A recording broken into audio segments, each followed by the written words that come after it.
Hello everybody. This is going to be our last video for optimization and actually our last video of the chapter and the semester. We're going to be talking about two types of problems here, composite windows and vertical posts. So take a minute here to read this question. I'm not going to read it on the video.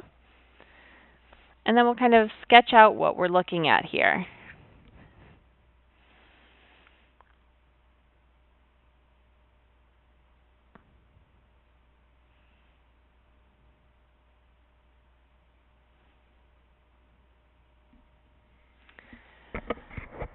Okay, here we go. So let's get a picture of what's going on here. So an architect is designing a composite window. So all that means is it's made up of a couple different shapes. It's not a regular old rectangular window. So here's how it goes. We're attaching a semicircular window on top of a rectangular window. So the diameter of the top window is equal to and aligned with the width of the bottom window. So here's my rectangle. And then I have a semicircle on top. This is what my window looks like. Okay, it says that the architect wants the perimeter of the composite window to be 16 feet. Then what dimensions should the bottom window be in order to create the composite window with the largest area? So again here, the idea is that we're going to maximize the area of the whole window.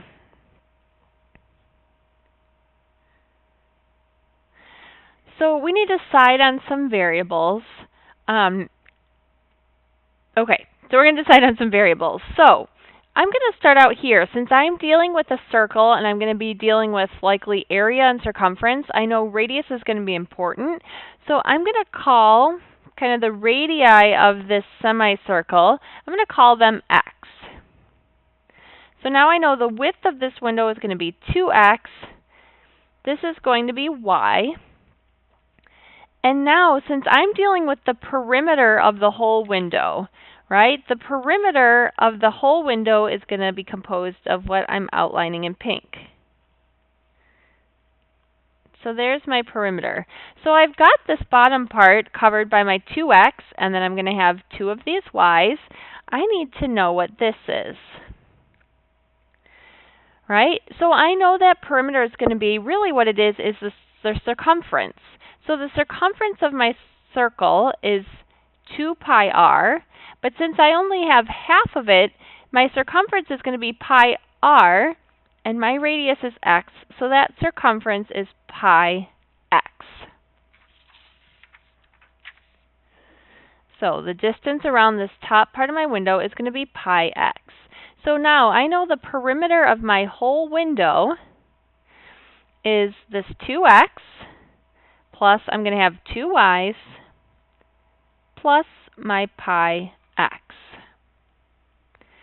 And we're given that that perimeter is going to be equal to 16. Now, it says we want to maximize the area of the whole window. So let's take a look at what that would be. My area, well, the area of the bottom window is going to be the width times the height, so 2x times y. And then I'm going to have plus the area of my semicircle. So my area would be pi r squared over 2. In this case, we're calling our r is x. So we're going to have pi x squared, but it's a semicircle, so we're going to divide that by 2. Now again, we're looking to get this just in terms of x so that we can differentiate and all of that good stuff. So I need to work with this equation, solve it for y so that I can substitute for y into my equation. So let's see what that looks like. I can get 2y is going to be equal to 16. I'm going to subtract the 2x, and I'm going to subtract the pi x. So now I know y, if I divide each of my terms by 2, it's going to be 8 minus x minus pi x over 2. And that's what I'm going to go and substitute into my area equation. So now I have 2x times 8 minus x minus pi x over 2. And then I have plus pi x squared over 2. So let's simplify here. We're going to get 16x minus 2x squared. Here my 2's are going to cancel out, so I'm going to have minus pi x squared, and then plus pi x squared over 2. So now as I'm looking, it looks like I've got this pi x squared and pi x squared over 2. I'm going to combine those. So if I have a negative pi x squared plus pi x squared over 2, I really have a negative 1/2 pi x squared. So I minus pi x squared over 2. So now I have a pretty basic equation for my area. So I'm going to go ahead and differentiate that. So now a prime of x is just 16 minus 4x.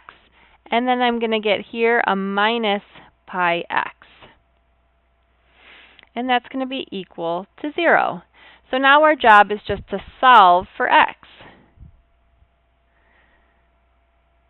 So let's see what we can do. I know, let's see, that if I move these over, 4x plus pi x is equal to 16. So I'm going to factor out an x, and I get 4 plus pi is equal to 16. So x equals 16 over 4 plus pi. And I know that looks strange, but that's okay. That's actually the correct answer. So now I know that my dimensions for x, or my value for x, I should say, is 16 over 4 plus pi. Okay, now we need to go ahead and solve for y. So we're going to use our equation here to solve for y. I'm going to give myself, let's see, we'll pull over here. So now y is equal to 8 minus 16 over 4 plus pi minus pi times, oh my goodness, this is getting kind of messy, isn't it? Let's see, 16 over 4 plus pi over 2.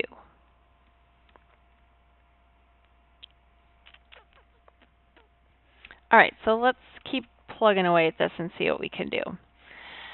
So for right now, I know this is 8 minus 16 over 4 plus pi. This is really the same thing as saying, let's see, 16 pi over 4 plus pi times 1/2. So I can cancel that, and that gives me 8 pi over 4 plus pi. That looks a little better. So minus 8 pi over 4 plus pi. So let's go ahead and give this a common denominator. So I'm going to multiply top and bottom by 4 plus pi. So that's going to give me 32 plus 8 pi. Now they're all going to have a common denominator, so I'm going to make one fraction. So minus 16 minus 8 pi all over 4 plus pi. And let's see, my 8 pi's cancel out, and I'm going to get 32 minus 16 is 16 over 4 plus pi. So it actually came out to be the same as my x value. Now, I'm almost there. So I've got my x and my y. So looking back here, the question asked for the dimensions of the bottom window. So now we just have to be careful because my dimensions, my width is actually 2x. So when I do the width of my window, I have to go down here. My width was 2x, so if I multiply this, I get 32 over 4 plus pi, and that's going to be feet. And my height of my window equals 16 over 4 plus pi feet. And again, this is one that's probably just going to take doing it a couple times to get comfortable, and you will have plenty of time to be practicing this in class. Now, on the next one, the problem that's here is actually not the problem that I want to do. So what I'd like you to do at this point is to go ahead and pause the video and copy this problem down. And in case you have trouble with my writing, it says 2 vertical poles, one 16 feet high and the other 24 feet high, stand 30 feet apart on a field. Okay, a worker wants to support both poles by running rope from the ground to the top of each post. If the worker wants to stake both ropes in the ground at the same point, where should the stake be placed to use the least amount of rope? So if you need to pause this to go ahead and copy that, do that. And so now we're going to get into the setup of the problem. So we know a couple things. We have two vertical poles. So one is 16 feet high, so I'm just going to represent that in my picture. This is 16 feet. And then we have the other one is 24 feet tall. Okay, and they're 30 feet apart on our field. So this distance between them is 30 feet. Now, we know we want to run rope from somewhere in the ground to the top of the post to try and stabilize it. But we know we want to use the same point for both posts. So what I'm doing is I'm putting a stake in the ground, and then I'm running a rope from there to there, and then back up to here. And what we're trying to do is minimize that length of rope that it takes to stake this. So here's what we need to do. I'm going to use the fact that these are right triangles. And I'm going to use my Pythagorean theorem to come up with the lengths of these sides, which are the hypotenuse. But before I do that, I'm going to use a variable here. I'm going to call the distance from the short pole to the stake x. Now, if I know that whole distance is 30, that must mean from the long post to the stake must be 30 minus x. So now I can use the Pythagorean theorem to come up with these lengths. So here, my hypotenuse is just going to be the square root of x squared plus 16 squared.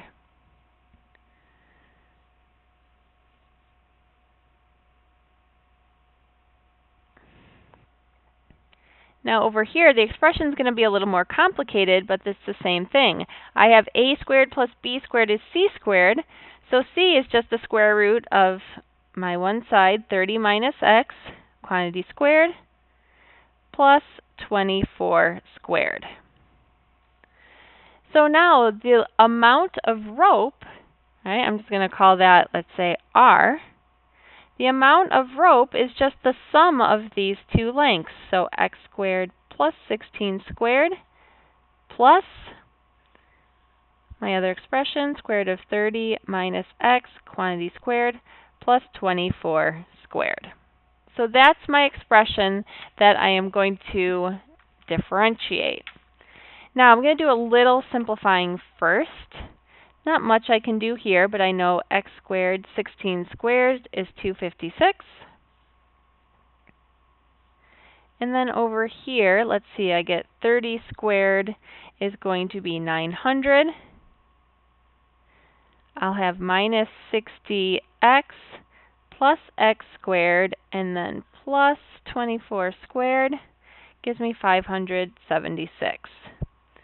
So one little extra bit of simplification. I have x squared plus 256 plus the square root, let's see, 900 plus 576 is 1,476 minus 60x plus x squared. That's our expression for the amount of rope.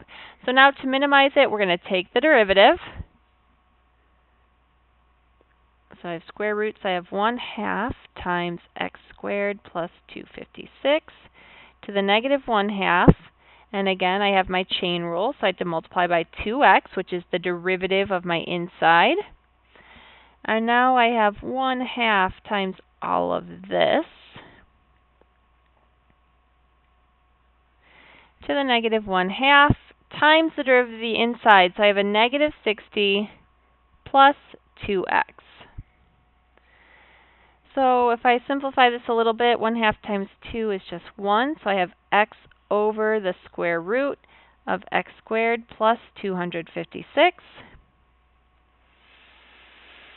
And let's see, plus I can take 1/2 of each of these terms. So negative 30 plus x over the square root of 1,476 minus 60x plus x squared, all equal to 0.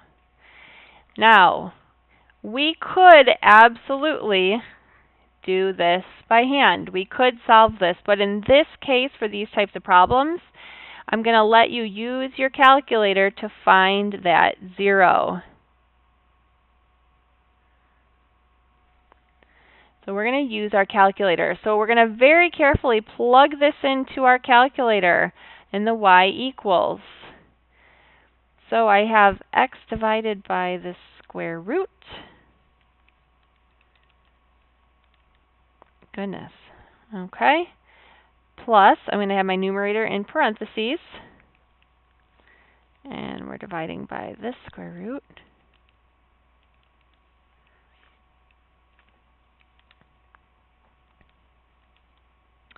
Okay, and we're going to graph it. And while that's coming up, one thing I want to look at is kind of our domain for x, especially when I'm looking in the calculator. I want to know kind of the window I should be looking at.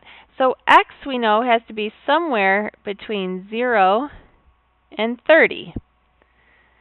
So it means I might need to change my window a bit on my calculator. So I'm going to go to my window, and maybe I'll just change my window from 0 to 30. And let's see if we can see where that crosses the x-axis. And maybe if I shrink my y's, let's see here. That might help us see it a little better. All right. So now I have a better idea of where that's at. So now we're just going to go ahead and use our calc function to find that 0. So I want to make sure I'm below the y, or below the x-axis. My y is negative, so there's my left bound. Go above. There's my right bound. Hit enter. And I get x is equal to 12. So now, the question asks me, where should the stake be placed? So if x equals 12, it means the stake should be placed 12 feet from the short pole. And that would be my answer. So these two are pretty tricky, but like I said, we'll get lots of practice in class, and you'll have plenty of opportunities to ask questions.